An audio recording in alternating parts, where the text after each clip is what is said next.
100 anos. Não é um número que eu mesmo consigo acreditar quando digo em voz alta. Meu nome é Antônio, tenho 100 anos de idade e hoje quero te contar algo que demorei décadas para entender, algo que nenhum médico me disse com clareza, mas que meu próprio corpo foi me ensinando aos poucos com uma paciência que eu nem sempre tive. Quando digo que comecei a mudar o que comia depois dos 60, não estou falando de dieta, não estou falando de emagrecer, de número em balança ou de seguir conselho de revista. Estou falando de algo muito mais silencioso do que isso, algo que acontece quando você começa a perceber que o corpo que carregou você por décadas começa a pedir coisas diferentes e que ignorar esse pedido tem um preço que só o tempo revela completamente. Nasci em 1925 em uma cidade pequena no interior, onde a comida era o que a terra dava e o que as mãos da minha mãe preparavam. Não havia supermercado, não havia embalagem colorida prometendo saúde na prateleira. Havia o que se plantava, o que se criava, o que se colhia, e havia também muita coisa que a gente comia sem pensar, porque era o que existia, porque era o que todo mundo comia, porque ninguém questionava. Cresci assim, casei assim, criei filhos assim, e por muito tempo achei que a maneira como eu me alimentava era boa o suficiente, porque eu estava vivo, estava de pé, estava trabalhando.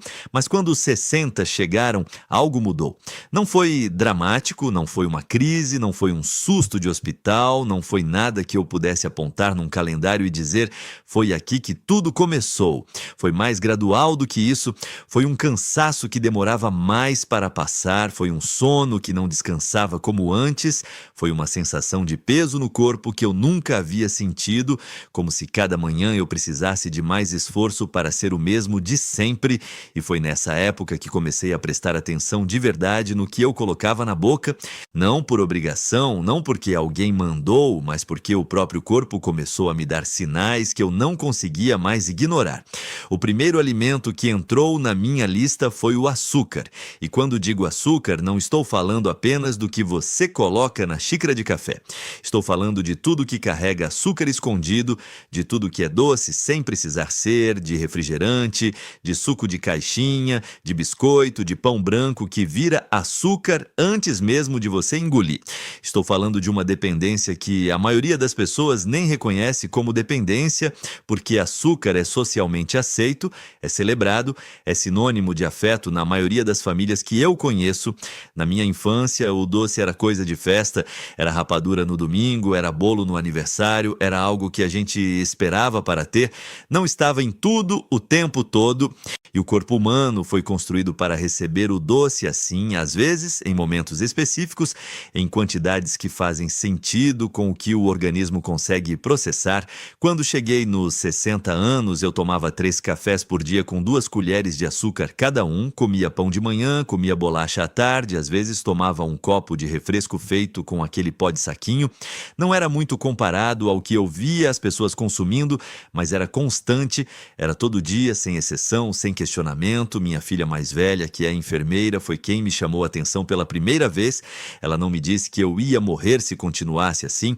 Ela simplesmente me perguntou: pai, você já percebeu que toda vez que você come alguma coisa muito doce, você fica com muito mais sono depois? Ficou quieta, esperou eu pensar e eu fiquei pensando, e era verdade. Comecei a observar meu próprio corpo com uma atenção que eu nunca havia dado antes e percebi que depois do açúcar vinha um pico de energia rápido, quase nervoso, seguido de um cansaço fundo que me deixava pesado, irritado, sem foco. Isso para uma pessoa jovem pode passar despercebido porque o corpo jovem se recupera rápido, mas para um homem de 60 anos, esse ciclo acontecia todos os dias e eu nem associava uma coisa à outra. Tirei o açúcar do café, depois fui diminuindo o pão branco, depois parei com o refresco de pó. Não foi de uma vez, não foi fácil nos primeiros dias, mas o que aconteceu ao longo das semanas seguintes foi uma das surpresas mais honestas que meu corpo já me deu. O cansaço foi embora. Não completamente, não de uma vez, mas foi embora. Acordei uma manhã, talvez uns 2 meses depois, e percebi que tinha dormido e descansado de verdade. verdade. Parecia simples demais para ser real, mas era. Nunca mais voltei para o açúcar do jeito que era antes, e quando como alguma coisa doce hoje, que ainda acontece porque eu não vivo de proibições, é uma escolha consciente, é algo que eu realmente quero, não um hábito automático. O segundo alimento que tirei da minha vida foi o embutido. O salame, o presunto, a linguiça de pacote, o mortadela que eu colocava no pão quase todo dia. Isso foi mais difícil de abandonar porque embutido tem um gosto que satisfaz de um jeito que é difícil de explicar. É salgado, é gorduroso, é prático e por muito tempo foi parte de quase todas as refeições rápidas que eu fazia. Tinha na geladeira, era fácil, era gostoso, resolvia a fome sem muito trabalho. Mas tem uma coisa com embutido que eu fui aprendendo aos poucos. Ele não alimenta, ele engana. Você come, sente que comeu, mas o que entrou no seu corpo foi sal em excesso, gordura que não tem utilidade, conservante químico que o seu sistema precisa trabalhar para processar e muito pouca coisa de verdade. É como trabalhar muito para ganhar pouco. Depois dos 60, o rim começa a trabalhar diferente, o coração também, a pressão arterial começa a merecer mais atenção e o sal que vem escondido nos embutidos, esse sal que você não mede, que você não vê, vai se acumulando sem aviso. A maioria das pessoas só descobre isso quando o médico já está preocupado. No meu caso, foi meu próprio médico, um homem mais novo do que eu, que já me acompanhava há anos, quem me mostrou um dia os números da minha pressão ao longo de alguns meses e me perguntou se eu tinha mudado alguma coisa na alimentação. Não tinha, e os números estavam subindo devagar, sem sintoma dramático, sem dor, sem aviso visível, só subindo. Ele não me proibiu nada porque bons médicos não funcionam na base da proibição. Ele me mostrou o problema e me deixou pensar, e eu pensei e decidi que não queria chegar numa idade em que eu fosse refém de remédio para a pressão se eu tinha a possibilidade de não chegar lá. Tirei o embutido. Comecei a comer mais ovo, mais peixe, mais feijão com verdura, coisas que já existiam na minha alimentação, mas que eu não priorizava. Em alguns meses, os números melhoraram, não foi magia, foi consequência. O terceiro item é um que muita gente vai estranhar. Eu parei com a fritura todos os dias. Não estou dizendo que nunca mais comi frito, estou dizendo que deixei de ser algo diário, algo automático, algo sem questionamento. Na minha geração, fritar era a forma padrão de preparar quase tudo: frango frito, carne frita, peixe frito, ovo frito, mandioca frita, banana frita. A frigideira ficava no fogão, o óleo ficava pronto e era assim todo dia, e durante muito tempo eu achei que o problema era o tipo de gordura, que se fosse um óleo bom estava resolvido, mas não era bem isso. O problema não era só o óleo, era o processo de fritura em si, que transforma qualquer alimento em algo muito mais difícil de digerir, que sobrecarrega o fígado, que cria substâncias que inflamam o organismo por dentro de maneiras que a gente não sente de imediato, mas que vão se acumulando. Depois dos 60, o sistema digestivo começa a pedir mais cuidado. As enzimas trabalham mais devagar, o fígado tem uma história longa de trabalho e precisa de consideração. E quando você manda fritura todos os dias para um organismo que já trabalhou 6 décadas, você está pedindo muito. Percebi isso porque comecei a acordar com uma sensação de peso no estômago que nunca tinha antes. Depois do almoço vinha uma sonolência que me tirava da tarde inteira. E quando comia mais leve, quando assava em vez de fritar, quando cozinhava no vapor, esse peso sumia. O corpo ficava mais leve, mais ágil, mais presente. Não virei fanático, ainda como peixe frito às vezes, ainda como uma coxinha quando minha neta faz aniversário. Mas não é todo dia, não é automático, não é sem pensar. E essa diferença entre fazer algo com consciência e fazer por hábito cego é uma diferença que aos 100 anos eu consigo ver com uma clareza que não tinha aos 40. O quarto alimento que saiu da minha vida foi o pão branco do jeito que eu comia antes. O pão fazia parte da minha manhã desde que eu me lembro. Era um ritual. Acordava, fazia o café, pegava o pão, pronto.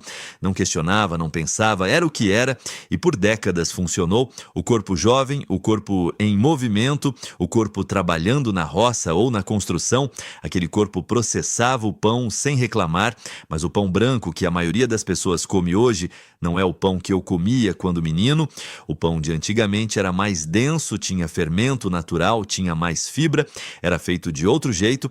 O pão de padaria moderno é farinha refinada, fermento rápido, às vezes açúcar adicionado, às vezes gordura hidrogenada. É uma coisa que parece pão, mas que o corpo trata de maneira muito diferente do que um alimento de verdade. E depois dos 60, o pão branco refinado começa a ser um problema porque o controle de glicose no sangue muda, o pâncreas não tem mais a mesma rapidez de resposta, o açúcar que esse pão vira dentro de você sobe rápido demais e o corpo fica tentando se equilibrar o tempo todo. Isso cansa, isso inflama, isso contribui para um estado de desequilíbrio que muita gente sente como cansaço crônico e atribui simplesmente à idade, quando na verdade é alimentação.